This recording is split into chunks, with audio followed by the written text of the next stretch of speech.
السلام علیکم ورحمۃ اللہ وبرکاتہ۔ معزز ناظرین، پیغمبر محمد صلی اللہ علیہ وسلم کون ہیں؟ آئیے ان کا ایک مختصر سا تعارف میں آپ کے سامنے پیش کرتا ہوں۔ آج سے تقریباً 1450 سال پہلے پیارے رسول صلی اللہ علیہ وسلم 20 یا 22 اپریل 571 عیسوی کو منڈے کے دن مکہ کے اندر موجود ایک ہاشمی خاندان میں عبد المطلب کے یہاں پیدا ہوئے۔ بچپن کے ایام انہوں نے کچھ مکہ میں گزارے اور کچھ طائف کے علاقے میں گزارے، اور بچپن ہی کے ایام میں آپ صلی اللہ علیہ وسلم کا سینہ چاک کیا گیا اور آپ کے دل کو زمزم کے پانی سے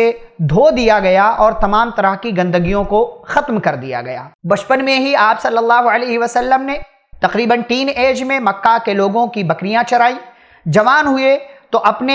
چچا ابو طالب کے ساتھ شام کے علاقے میں گئے، اور پھر تھوڑے اور بڑے ہوئے تو آپ صلی اللہ علیہ وسلم تجارت کی غرض سے شام تشریف لے گئے۔ 25 سال کی عمر میں حضرت خدیجہ رضی اللہ تعالی عنہا سے آپ نے نکاح کر لیا۔ 35 سال کی عمر ہوئی تو مکہ والوں نے خانہ کعبہ کی دوبارہ تعمیر کا فیصلہ کیا۔ آپ صلی اللہ علیہ وسلم بھی اس تعمیر میں شامل تھے، اور آپ ہی نے اپنے ہاتھوں سے حجر اسود کو اس کی جگہ پر رکھا اور مکہ والوں کو ایک بہت بڑے جھگڑے سے بچا لیا۔ 40 سال کی عمر ہوئی تو اللہ رب العالمین نے ان کو پیغمبر، نبی اور رسول بنا دیا، اور اقرأ بسم ربک الذی خلق کی 5 آیتیں نازل کر کے اللہ نے ان کی نبوت کا اعلان کر دیا، اور اس طریقے سے محمد صلی اللہ علیہ وسلم اب آخری نبی، آخری رسول، آخری میسنجر، آخری پروفٹ اور اللہ رب العالمین کے آخری پیغمبر بنا کر اس دنیا کے اندر بھیج دیے گئے۔ آپ نے اللہ کے حکم سے دنیا والوں کو توحید کی طرف بلایا،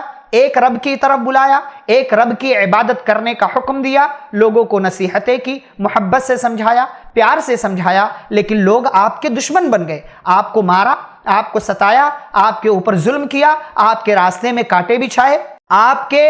سر پر، آپ کی گردن پر سجدے کی حالت میں اونٹ کی اوجھڑی ڈال دی گئی، آپ کو گالیاں دی، برا بھلا کہا، شاعر، مجنون، پاگل، جادوگر اور نہ جانے کون کون سے القاب سے انہیں پکارا، لیکن کبھی اس شخصیت نے، اس پروفٹ نے کبھی کسی کو پلٹ کر جواب نہیں دیا۔ انہوں نے اپنی ذات کے لیے کبھی کسی سے انتقام نہیں لیا، کبھی کسی سے بدلہ نہیں لیا، کبھی کسی کو پلٹ کر گالی نہیں دی، کسی کو برا بھلا نہیں کہا، کسی کے راستے میں کانٹے نہیں بچھائے، کبھی کسی کو آپ صلی اللہ علیہ وسلم نے اپنی ذات کی خاطر کسی قسم کی کوئی تکلیف نہیں دی، لیکن مکہ والے برابر مستقل کنٹینیو آپ کو اور آپ کے اوپر ایمان لانے والے لوگوں کو ستاتے رہے، پریشان کرتے رہے، یہاں تک کہ پیارے رسول صلی اللہ علیہ وسلم نے اپنے صحابہ کو ہجرت کرنے کا حکم دیا۔ یہ پہلے حبشہ یعنی ایتھوپیا ہجرت کر کے گئے، اور اس کے کچھ دنوں کے بعد یہ تمام لوگ مدینہ ہجرت کر کے چلے گئے۔ لیکن مدینہ ہجرت کر کے جانے سے پہلے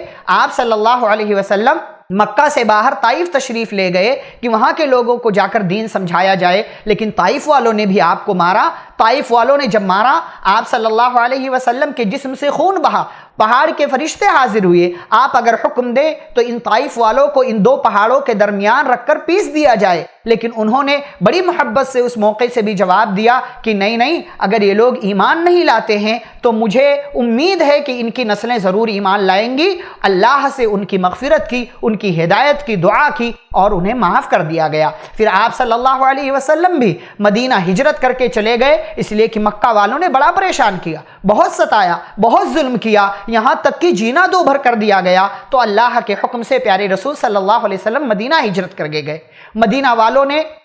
آپ کو ہاتھوں ہاتھ لیا، آپ کی مدد کی، آپ کے صحابہ کی مدد کی، آپ کے ساتھیوں کی مدد کی، لیکن مدینہ پہنچ جانے کے بعد بھی مکہ والوں نے پریشان کرنا بند نہیں کیا، بلکہ اب لڑائیاں شروع ہو گئی۔ جنگ بدر ہوئی، جنگ احد ہوئی، جنگ خندق ہوئی، اس کے بعد کی کئی جنگیں ہوئی، لیکن صرف 8 سال کی مدت میں سن 8 ہجری میں مدینہ جانے کے بعد 8ویں سال میں مدینہ والوں نے، پیارے رسول صلی اللہ علیہ وسلم نے اور آپ کے صحابہ نے مکہ فتح کر لیا، اور وہ تمام لوگ جو ابھی تک جو ابھی تک ستاتے رہے تھے، جنہوں نے مکہ میں جینا دشوار کر رکھا تھا، وہ تمام لوگ اپنے سروں کو جھکائے پیارے رسول صلی اللہ علیہ وسلم کے سامنے موجود تھے۔ آپ نے پوچھا کیا کیا جائے؟ کہا آپ کریم ہیں، کریم باپ کے بیٹے ہیں، ہمیں آپ سے رحم کی توقع ہے، ہمیں آپ سے خیر کی امید ہے۔ آپ صلی اللہ علیہ وسلم چاہتے ایک طرف سے سارے لوگوں کو مار دیتے، سارے لوگوں کے قتل کا فیصلہ ہو جاتا، لیکن پیارے رسول صلی اللہ علیہ وسلم جو رحمت للعالمین ہیں، کائنات کے لیے رحمت بنا کر بھیجے گئے، صرف مسلمانوں کے لیے نہیں، تمام لوگوں کے لیے، تمام دھرم کے ماننے والے لوگوں کے لیے، جانوروں کے لیے، مردوں کے لیے، عورتوں کے لیے، بچوں کے لیے، کائنات کے تمام تر لوگوں کے لیے رحمت بنا کر بھیجے گئے تھے۔ انہوں نے بڑی محبت سے جواب دیا، لا تثریب علیکم اليوم، جاؤ کوئی مسئلہ نہیں، تم سب کو معاف کیا جاتا ہے، اذهبوا فانتم الطلقاء، جاؤ تم سب کے سب آزاد ہو۔ یہ ہے پیارے رسول صلی اللہ علیہ وسلم، یہ ہے پیارے پیغمبر صلی اللہ علیہ وسلم، یہ ہے پروفٹ صلی اللہ علیہ وسلم، جن کو دنیا والے برا بلا کہتے ہیں، جن کو دنیا والے ان کے تعلق سے طرح طرح کی باتیں کرتے ہیں، ان کے بارے میں غلط الفاظ اپنی زبان سے نکالتے ہیں، کبھی کوئی ان کی شخصیت پر سوال اٹھاتا ہے، کبھی ان کی زندگی کے تعلق سے کسی بات کو لے کر مسئلہ کھڑا کیا جاتا ہے، ان کو برا بلا کہا جاتا ہے۔ یہ شدید ترین گستاخی ہے اس ذات کے تعلق سے جنہوں نے کبھی کسی کا برا نہیں کیا، کبھی کسی کے ساتھ برا نہیں چاہا، کبھی کسی کے ساتھ کوئی سازش نہیں کی، کوئی چال انہوں نے نہیں چلا، اور کبھی کسی سے انتقام تک نہیں لیا، کسی سے بدلہ نہیں لیا۔ ان کی شان میں گستاخی،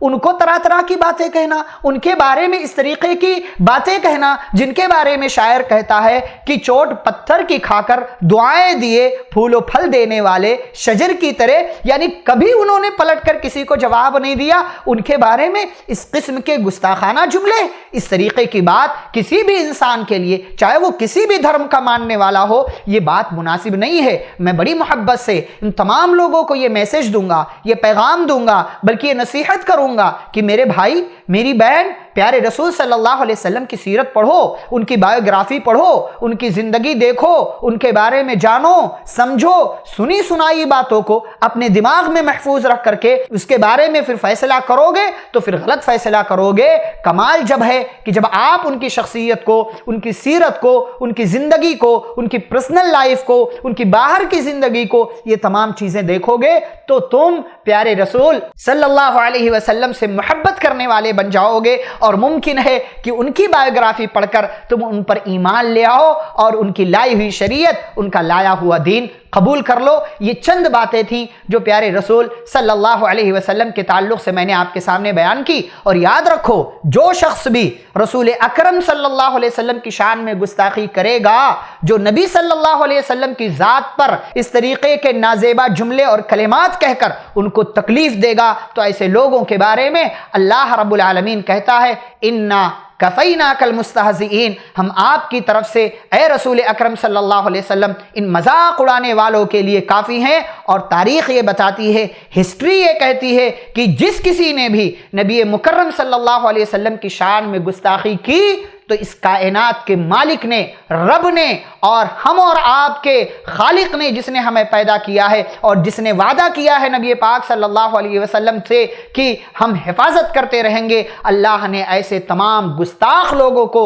دنیا والوں کے لیے عبرت بنا دیا ہے۔ اس لیے غور کریں، سمجھیں، کبھی اس قسم کے جملے اپنی زبان سے جو گستاخانہ کلمات ہیں، گستاخانہ الفاظ ہیں، وہ نکالنے کی کوشش نہ کریں، ورنہ عرش والا ہمارا رب جو ہے ایسے لوگوں کو دنیا کے لیے عبرت بنا دیتا ہے۔ رب العالمین ہم سبھی کو خیر کے کاموں کو کرنے کی توفیق عطا فرمائے، آمین۔ السلام علیکم ورحمۃ اللہ وبرکاتہ۔